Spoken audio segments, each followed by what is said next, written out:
इधर बैठो, इधर बैठ जाए।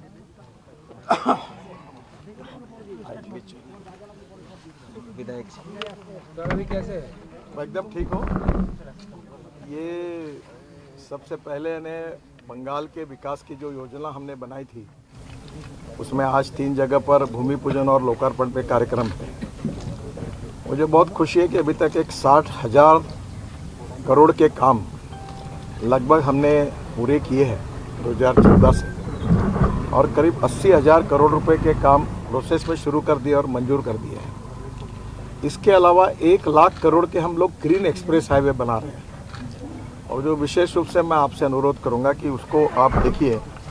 एक जो है, जो ये 1 लाख करोड़ के 4 ग्रीनफील्ड एक्सप्रेस हाईवे, इसको सबसे महत्वपूर्ण है, जो बंगाल की टोटल इंडस्ट्रियल डेवलपमेंट के लिए और रोजगार निर्माण करने के लिए और बंगाल को आगे ले जाने के लिए बहुत उपयोगी होंगे। उसमें पहला जो खड़गपुर बर्दवान मोरग्राम ग्रीनफील्ड एक्सप्रेसवे है, इसकी 12,000 करोड़ की लागत है। 230 किलोमीटर है और ये 4 लेन है और इसके 5 पैकेज हैं। इसका हमने अध्ययन कर लिया है, काम जल्दी शुरू करने की कोशिश कर रहे हैं। लैंड एक्विजिशन के कार्य का शुभारंभ किया है। पैकेज 1 खड़गपुर से चंद्रकोना घाटल रोड क्रॉसिंग तक 41 kilometre. Package 2 Chandrakona Ghatal road crossing से बोवाई चंदी तक 50 किलोमीटर। पैकेज 3 बोवाई चंदी से कटवा रोड तक 43 किलोमीटर। और पैकेज 4 कटवा रोड से मयूराक्षी ब्रिज तक 47 किलोमीटर। और पैकेज 5 मयूराक्षी ब्रिज से मोरेग्राम क्रॉसिंग तक 51 किलोमीटर। अब इसका सबसे इम्पोर्टेंट है कि इसके टेंडर हम दिसंबर 2022 में हो जाएगा, और दिसंबर यानी 22 एंड तक ही हमारे काम का अवार्ड करने की कोशिश थी, पर मार्च 2023 के पहले सब काम अवार्ड हो जाएंगे। और ये सबसे इम्पोर्टेंट इसलिए है कि चेन्नई यानी तमिलनाडु और उड़ीसा में आने जाने वाले वाहनों को कोलकाता में घूम कर आना पड़ता है। उसमें कोलकाता में ट्रैफिक जाम होता है। तो अभी है कि इससे 5 घंटे का समय अधिक लगता है, और ये एक्सप्रेसवे बनने से सभी वाहनों को सीधी सिलीगुड़ी आ सकेंगे, जो कलकत्ता जाने की ज़रूरत नहीं पड़ेगी। तो हम कलकत्ता के भी ट्रैफिक जाम को हम लोग कम करने के लिए ये बहुत उपयोगी होगा। दूसरा जो है वो गोरखपुर सिलीगुड़ी ग्रीनफील्ड एक्सप्रेसवे है। ये करीब 30,000 करोड़ की लागत से 519 किलोमीटर लंबा ये 6 लेन ग्रीनफील्ड एक्सप्रेसवे है। ये बहुत इम्पॉर्टेंट है क्योंकि इससे ट्रैफिक डायरेक्ट थ्रू हो जाएगा, और ये उत्तर प्रदेश में 84 किलोमीटर, बिहार में 416 किलोमीटर और बंगाल में 18 किलोमीटर लंबाई है। और ये कॉरिडोर कुशीनगर, पश्चिम चंपारण, पूर्वी चंपारण, सीतामढ़ी, मधुबनी, सुपौल, अररिया, किशनगंज से सिलीगुड़ी तक है। ये क्या है कि जो ट्रैफिक डायरेक्ट हमारा उत्तर प्रदेश और दिल्ली की ओर जा रहा है, पंजाब हरियाणा की तरफ, तो ये एकदम थ्रू हो जाने से इंडस्ट्रियल मूवमेंट एकदम बढ़ जाएगी और समय बच जाएगा। आप इमेजिन नहीं कर सकते, अभी दिल्ली से हमने एक मेरठ एक्सप्रेस हाईवे बनाया, 4.5 घंटे लगते थे, अब वो 18 लेन का रोड बना है तो 40 मिनट लग रहे हैं। तो एकदम आप दिल्ली से देहरादून, अभी हवाई जहाज बंद हो जाएंगे क्योंकि वो 2 घंटे में हो जाएगा, हरिद्वार 2 घंटे में हो जाएगा, जयपुर 2 घंटे में हो जाएगा, चंडीगढ़। वैसे इसी हाईवे का उपयोग गोरखपुर सिलीगुड़ी, ये उत्तर प्रदेश और कलकत्ता, और उत्तर प्रदेश के गोरखपुर से आगे फिर वो दिल्ली के लिए कनेक्टिविटी है, पंजाब के लिए, हरियाणा के लिए है। तो जो थ्रू ट्रैफिक है, इसके कारण लॉजिस्टिक कॉस्ट कम होगी। अभी जैसे ये जो इस प्रकार से हो रहा है, इसे उत्तर प्रदेश में 40,000 पीसू इसके ऊपर ट्रैफिक है, एक्सीडेंट्स होते हैं, काफ़ी बड़े प्रमाण पर ट्रैफिक जाम होता है। बंगाल में भी यही स्थिति है, बिहार में भी यही स्थिति है, और उससे काफ़ी तकलीफें होती है। तो ये पूरा हम 2023 में इसको अवार्ड कर देंगे, अलाइनमेंट पक्की हुई है, और बंगाल के मुख्यमंत्री जी को भी मैंने आज ही अधिकारियों को सूचना दी है कि कुछ कलकत्ता को जोड़ने के लिए उनके भी सुझाव है, तो उसके साथ उनको भी प्रेजेंटेशन करेंगे और उनकी सबकी सलाह से अब इस काम को शुरू करेंगे। एक वाराणसी से हावड़ा ये ग्रीनफील्ड एक्सप्रेसवे है, ये भी बहुत इंपॉर्टेंट है। ये 30,000 करोड़ की लागत से 620 किलोमीटर 6 लेन का ग्रीनफील्ड एक्सेस कंट्रोल एक्सप्रेसवे है। ये वाराणसी से हावड़ा कलकत्ता का सफ़र जो 12 घंटे का है वो 6 घंटे में हो जाएगा। मेरे अंदाज से अभी जो मैंने कहा तो 5 घंटे में हो जाएगा। और इसमें यह कॉरिडोर उत्तर प्रदेश के चंदौली से शुरू होकर बिहार, झारखंड और पश्चिम बंगाल के पुरुलिया, बांकुरा, पश्चिम मिदनापुर, हुगली होकर हावड़ा तक जाएगा, और पश्चिम मिदनापुर जिले से रामजीवनपुर, खड़गपुर, मोरेग्राम एक्सप्रेसवे से क्रॉस करेगा। अब ये जो पश्चिम मिदनापुर जिले में रामजीवनपुर में जो है, ये सब हाईवे वहाँ मिलेंगे, तो उधर से सब दिशा में जाने के लिए सुविधा प्राप्त होगी। और इसका भी DPR हमारा अभी लगभग बन चुका है और जल्दी ही अलाइनमेंट और लैंड एक्विजिशन के काम को शुरुआत करेंगे। एक हमने कहा है कि भाई 90% लैंड एक्वायर्ड किए बिना काम अवार्ड नहीं करना, तो नेचुरली अब इसमें बंगाल की सरकार, एमपी, एमएलए सबके सहयोग से लैंड एक्विजिशन फास्ट होगा तो होगा। ये चौथा एक्सप्रेस हाईवे ये बहुत इंपॉर्टेंट है, ये भी कलकत्ता का, हल्दिया का कंजेशन कम करेगा। ये रक्सौल हल्दिया है, जो जितना कार्गो आता है यहाँ, क्योंकि मैं शिपिंग मंत्री था तो नेपाल का पूरा कार्गो जो आता है वो हल्दी आता है और यहाँ से जाने में बहुत है। तो मैंने एक उसमें योजना बनाई थी कि गंडक नदी पर ये जो गंगा जलमार्ग बनाया वाराणसी टू हल्दिया 1620 किलोमीटर का, इसमें गंडक नदी को जोड़ दिया और वो काम करके कल्पना ये थी कि रोड के बजाय हल्दिया का डायरेक्ट नेपाल का कार्गो डायरेक्ट गंडक नदी से नेपाल की सीमा तक चला जाएगा, तो उससे कॉस्टिंग भी कम होगा। अगर ट्रक से जाते हैं तो 10 रुपये अगर आता है खर्चा, और रोड से जाते हैं तो रेलवे से 6 रुपये, और पानी से जाते हैं तो 1 रुपये आता है। तो हमारी लॉजिस्टिक कॉस्ट कम होगी तो निश्चित रूप से एक्टिविटी और बढ़ेगी, एक्सपोर्ट इंपोर्ट बढ़ेगा। तो ये रक्सौल हल्दिया, हम एक रोड का भी हमने उस समय योजना की थी। ये नेपाल सीमा में रक्सौल से हल्दिया तक, पश्चिम बंगाल तक 35,000 करोड़ की लागत से 700 किलोमीटर का ग्रीनफील्ड एक्सप्रेसवे है। ये बिहार, झारखंड से होकर पश्चिम बंगाल के आसनसोल, दुर्गापुर से होकर हल्दिया, कोलकाता तक बनेगा। तो पश्चिमी मिदनापुर जिले के रामजीवनपुर में खड़गपुर मोरेग्राम एक्सप्रेसवे हम रक्सौल हल्दिया को भी क्रॉस करेगा। तो दोनों हाईवे करने से दोनों जगह पर आने वाले वाहनों को वहाँ से इंटरचेंज मिल जाएगा। ये एक्सप्रेसवे का डीपीआर भी बन गया, सितंबर तक अभी फाइनल हुआ है, हम एक्विजिशन शुरू कर रहे हैं और ये भी हम लोग जल्दी अवार्ड करेंगे। ये 4 एक्सप्रेस हाईवे का खर्चा अभी 1 लाख करोड़ है और वो चारों ग्रीन एक्सप्रेस हाईवे है। ग्रीन यानी नई अलाइनमेंट है, यानी पुराने रोड को नहीं है। तो इसका पहला फ़ायदा होगा, जो पुराने रोड पर ट्रैफिक जाम है, जो एक्सीडेंट्स हो रहे हैं, ब्लैक स्पॉट्स है, ये एकदम कम हो जाएगा और जो हाईवे पर वो ट्रैफिक ट्रांसफ़र हो जाएगा। तो बंगाल के जितने रोड्स है उसमें एक्सीडेंट्स भी कम होंगे, ट्रैफिक जाम कम होगा, आम लोगों को जाने के लिए सुविधा होगी और जो हेवी ट्रैफिक है डायरेक्ट जाने वाला वो एक्सप्रेस हाईवे से जाएगा। दूसरा एक फ़ायदा ऐसा होगा कि ये हाईवे के आजू बाजू में लॉजिस्टिक पार्क, इंडस्ट्रियल क्लस्टर्स होंगे। अभी क्या होगा, ये सिलीगुड़ी है तो शहर के अंदर गोडाउन बने तो नेचुरली लोगों को तकलीफ होती है, इंडस्ट्री खुल गई लोगों के बस्तियों में, तो ये रोड नए बन रहे हैं। इसके बाजू में मैं बंगाल की सरकार से अनुरोध कर रहा हूँ कि इस बहाने वहाँ logistic park, industrial clusters, educational campus, smart city, smart villages अगर वो बिठाएंगे और रोड हम बनाने के पहले ही, और राज्य सरकार अगर इन सब बातों का प्लानिंग करेगा, तो अभी क्या है, रोड बनाने के पहले अगर कीमत 10 रुपये है तो रोड बनने के बाद 50 रुपये हो जाती है। तो मैं राज्य सरकार को, मुख्यमंत्री जी से ये अनुरोध करूंगा कि बंगाल के विकास में ये ग्रीनफील्ड एक्सप्रेस हाईवे के बाजू में उनका industrial department, urban development department मिलकर और सभी एमपी और एमएलए मिलकर अपने अपने इस कॉन्स्टिट्यूंसी में इस प्रकार की योजना करते तो इसका पहला फ़ायदा होगा, बंगाल की ग्रोथ बढ़ेगी। दूसरा फ़ायदा होगा, नए उद्योग आएंगे। तीसरा फ़ायदा होगा, बंगाल से एक्सपोर्ट बढ़ेगा। चौथी फ़ायदा होगा, कैपिटल इन्वेस्टमेंट आएगी और इसके कारण रोजगार निर्माण होगा और रोजगार निर्माण होगा तो गरीबी दूर होगी।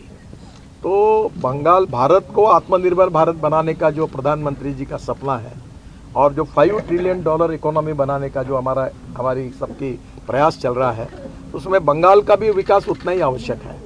तो हम पूरी तरह से निश्चित रूप से इस सब विकासों में हम पूरी तरह कंट्रीब्यूट करेंगे, सहयोग करेंगे, इसी मुझे पूरा विश्वास है। और ये 4 हाईवे के साथ आज मैंने तीनों जगह पर काफ़ी वहाँ के जो अटके हुए काम थे अनेक सालों से घोषित किया, वो इतने करोड़ों के हैं कि हर एमपी हिसाब लगा ले तो मुझे नहीं लगता कि आज तक के इतिहास में अब आपके मेरे यहाँ 50,000 करोड़ 50,000 करोड़ के काम इनको मिले। और सबसे बड़ा है सिलीगुड़ी की जनता के लिए 80 आज रिंग रोड मैंने मंजूर कर दिया इनका, वो 3,000 करोड़ का है। अच्छा, तो मुझे लगता है कि निश्चित रूप से लोगों की अपेक्षा भी है, केवल हमें land acquisition, utility shifting, forest environment clearance में हमें उतना ही सहयोग राज्य सरकार से भी मिलेगा और एमपी और एमएलएस का भी मिलेगा, तो हम जल्दी काम कर सकें। हमारे पास पैसे का प्रॉब्लम नहीं है, हम काम कर सकते हैं। अभी हम कैपिटल मार्केट में गए थे तो हमारे NHAI का हम अनकन्वर्टेबल डिबेंचर्स इनविट में तो 10 दिन की मुदत थी, तो पहले दिन 7 घंटे में 7 टाइम्स ओवर सब्सक्राइब हो गए, इतना पैसा लोगों ने दिया। मैं आपको भी आह्वान कर रहा हूँ कि अब मैं पत्रकार, छोटे छोटे कर्मचारी, कंपाउंडर, इनके पैसे से रोड बनाना चाहता हूँ और मैं आपको गारंटेड 8.02 इंटरेस्ट दूंगा। बैंक में आपको 5% के ऊपर नहीं मिलता। 8.02 AAA रेटिंग है।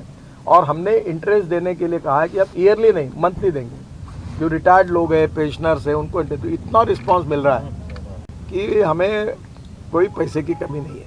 केवल रोड बनाने के लिए लैंड उपलब्ध है और लैंड के भी हम रेट अच्छे दे रहे हैं। और लैंड के आजू बाजू में अब ये भी योजना पर विचार कर रहे हैं कि ये एक्सप्रेस हाईवे के बाजू में अगर किसान एक फार्मर प्रोड्यूस कंपनी जैसी बनती है, वैसे अपनी सोसाइटी बनाकर आते हैं हमारे पास, तो हम ज़मीन उनकी, इन्वेस्टमेंट हमारी और लॉजिस्टिक पार्क में उतनी इक्विटी उनको देंगे। तो किसानों को, जो भूमि मालक है, वहाँ के भूमि पुत्र है, उनको रोजगार भी मिले और वो मालक भी बने। नया योजना। हाँ, तो ये भी योजना हम लोग तैयार कर रहे हैं कि जिसके कारण कोई भी इंडस्ट्रियल क्लस्टर में जिसकी ज़मीन है वो उसका शेयर होल्डिंग भी उसको मिलेगा। तो ये भी योजना तैयार कर रहे हैं। तो निश्चित रूप से बंगाल की सरकार को भी हम लोग सहयोग करेंगे। सर मेरा 2 क्वेश्चन है। पहला, एक एक करके। राज्य जो बोल रहा है कि सेंट्रल के पास के उसको कुछ मिलना है, जो मांग है, तो वो रुपया उसको नहीं मिल रहा है। आज ही मैंने 1600 करोड़ की घोषणा कर दी, 1000 करोड़ का CRF में पैसे की मंजूरी की। देखिए, मैं आपको बाकी राजनीतिक बातें मुझे पूछिए मत, मैं जवाब नहीं दूंगा, पर मैं इतनी बात कह रहा हूँ कि सबका साथ, सबका विकास और सबका प्रयास। और इसलिए बंगाल के विकास में हम सब लोग, भारत सरकार, प्रधानमंत्री और मेरा डिपार्टमेंट पूरा सहयोग करेगा। और यहाँ कोई हम राजनीति नहीं करेंगे। हम लोग जो भी काम करने लायक है वो काम में राज्य सरकार को पूरा सहयोग करेंगे, क्योंकि बंगाल हमारा देश है, यहाँ की जनता भी हमारी है और हम जनता के हैं। तो इसमें सबका विकास होना चाहिए। और रोड सब जगह जाता है, वो कौन MP है, कौन से पार्टी का है, MLA कौन से पार्टी का है, ये हमने कभी सोचा नहीं है। हम जो आवश्यक है वो काम सब जगह करेंगे और इसमें कोई पार्टीबाजी नहीं होगी। ये विकास के आधार पर ये काम होंगे, यही मैं आपको विश्वास देता हूं। लेकिन सर बंगाल में जो लैंड एक्विजिशन का गवर्नमेंट का पॉलिसी है कि गवर्नमेंट जोर से किसी भी लैंड को नहीं लेगा अगर लोग खुशी से लैंड देना नहीं चाहे तो, जिसके वजह से काफ़ी सारे प्राइवेट इंडस्ट्रियलिस्ट भी वेस्ट बंगाल में आना नहीं चाहता है। देखिए, हमारे रोड की जो पॉलिसी है उसमें स्टेट गवर्नमेंट के लैंड एक्विजिशन के जो लॉ और नियम बने हुए हैं उसी के अनुसार लैंड एक्वायर्ड होती है। और राज्य सरकार के जो कलेक्टर होते हैं, जिसको काला है, वही करते हैं। और उसमें जो आज प्राइजेस मिल रहे हैं, आप जाकर जब लोगों में पूछोगे तो मार्केट प्राइस से 25% 30% ज़्यादा मिल रही है। और मैंने आगे की बात जो कही है कि अगर इंडस्ट्रियल पार्क या लॉजिस्टिक पार्क, इंडस्ट्रियल क्लस्टर्स के लिए अगर फार्मर्स आएंगे, 25 लोग मिलके, मेरी हमारी 600 एकड़ जगह है, तो हम अगर वहाँ 1000 करोड़ की इन्वेस्टमेंट आएगी तो उसमें इक्विटी पार्टनर में उनको लेंगे, ताकि उनको उसका फ़ायदा मिलते जाएगा। जो बोला। हाँ, और दूसरी बात जो मैं कह रहा हूँ, ये आप भी जानते हैं कि अभी ये रिंग रोड बन रहा हूँ मैं सिलीगुड़ी का। अब आज उसकी कॉस्ट जो है वो समझो 1 रुपया है, रोड बनने के बाद 5 रुपये होगी। तो मैं आज ही कह रहा हूँ कि वहाँ के लोग, आजू बाजू के जो हमारे राजू जी उसमें इनिशिएटिव ले, उनके सहयोग से प्रपोजल लेके आए 600 एकड़ में इंडस्ट्रियल क्लस्टर्स का, कहीं लॉजिस्टिक पार्क का, तो उन्हीं को मैं इक्विटी में शेयर देके उन्हीं को प्रोजेक्ट बना दूंगा, तो वो मालक बन जाएंगे और उनको फ़ायदा मिलेगा। तो हम यही चाहते हैं कि जो भूमि पुत्र है, जो भूमि मालक है, उन्हीं को फ़ायदा करके डेवलपमेंट करें, और यही भाव हमारे मन में है। और अगर ज़मीन लेनी पड़ेगी तो मार्केट से ज़्यादा प्राइस देकर राज्य सरकार जैसे तय करता है वैसे ही हम रेट देंगे। सर 2024 में तो इलेक्शन होगा, उसमें क्या बीजेपी को फायदा होगा? काफ़ी सारी इन्वेस्टमेंट वेस्ट बंगाल में। मैं फ़ायदे और नुकसान की बात करने के लिए आया नहीं हूँ, और मैं राजनीति में कोई फ़ायदे नुकसान की बात नहीं करता। मैं ये सोचता हूँ कि whatever possible for me to do for the people of this country, और politics is the instrument of socio economic reform. फ़ायदा नुकसान वोट देना ये बात कभी नहीं करता। जिसको देना है वो देगा, नहीं देना वो नहीं देगा।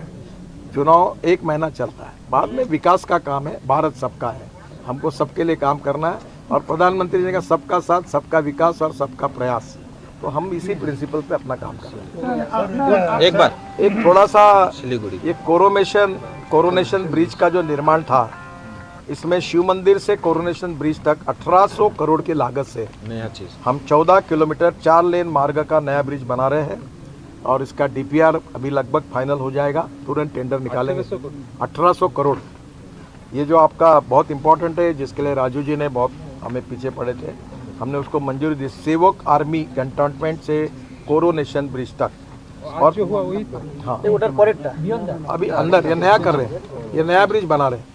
और दूसरा, तीस्ता नदी पर भी नए ब्रिज के निर्माण के लिए कोरोनेशन ब्रिज के बगल में तीस्ता नदी पर 1100 करोड़ की लागत से 6.4 किलोमीटर 4 लेन नए ब्रिज का निर्माण कर रहे हैं, जिसका भी DPR शुरू है वो जल्दी हम रिसीव करेंगे। तो ये दोनों ब्रिज मिलाकर इनकी कीमत ही करीब 3,000 करोड़ रुपए है। और मुझे लगता है कि ये जो कोरोनेशन ब्रिज है ये 1941 में किया था।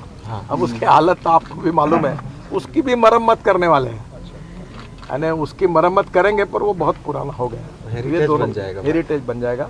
तो ये भारी वाहनों के लिए अभी उसमें रोक लगा दी गई है। हम उसकी मरम्मत कर रहे हैं, उसका स्टडी कर रहे हैं कि उसको किस प्रकार से मजबूत करेंगे। पर कितना भी हुआ तो भी अब हेवी ट्रैफिक के लिए 1941 को ब्रिज को फिर से नए जैसे करने में 18 अंग्रेजों के समय का है। तो ये बहुत पुराना है और ये सिक्किम और भूटान के लिए बहुत ज़रूरी है। तो ये दो नए ब्रिज बना रहे हैं और उसको भी हम मरम्मत करेंगे। अभी तक आप बंगाल में चलिए लास्ट बहुत सड़क बना चुके हैं, राज्य सरकार कितना हेल्प किया है जमीन के बारे में, कितना आपको जमीन? सर हमको मदद मिलती है और हम मदद लेते हैं और हमें सबको मिलकर काम करना है। और अड़चने आती है तो हमारे लोग मिलते हैं। और मैं अभी 3 दिन गुवाहाटी में था और मैंने सभी राज्यों के मुख्यमंत्री को बुलाकर एक एक प्रोजेक्ट का रिव्यू किया। वैसे हम लोग यहाँ के बंगाल की भी सरकार के साथ बैठकर रिव्यू करेंगे। और हमने ये भी रिक्वेस्ट की है कि मुख्यमंत्री जी और चीफ सेक्रेटरी वो भी बंगाल में हमारे NHI के प्लान की रिव्यू मीटिंग करें और हमें सुझाव दें। और जो भी कहीं अड़चन होगी तो हम दोनों मिलकर सुलझाएंगे। आपका प्रेशर फॉल कर दिया? दोपहर में प्रेशर फॉल कर गया आपका? तबीयत कैसा है आपका? मेरी तबीयत अच्छी है। तबीयत को थोड़ा मुझे अस्वस्थ था क्योंकि हेलीकॉप्टर में ये नहीं AC नहीं था। तो बाद में मैंने सुबह थोड़ा ब्लड प्रेशर मेरा कम हुआ था तो मैंने गोली खा ली थी। तो मैं थोड़ी देर मुझे लगा तो मैं आराम किया वहीं, तो उसके बाद मैं ठीक हूँ। मुझे कोई चिंता नहीं है। बाकी प्रोग्राम तो यहीं से हो गया? यहीं से फिर क्या हुआ, देरी हुई और यहाँ जल्दी सूर्यास्त होता है और वो हेलीकॉप्टर में थोड़ा सा प्रॉब्लम है।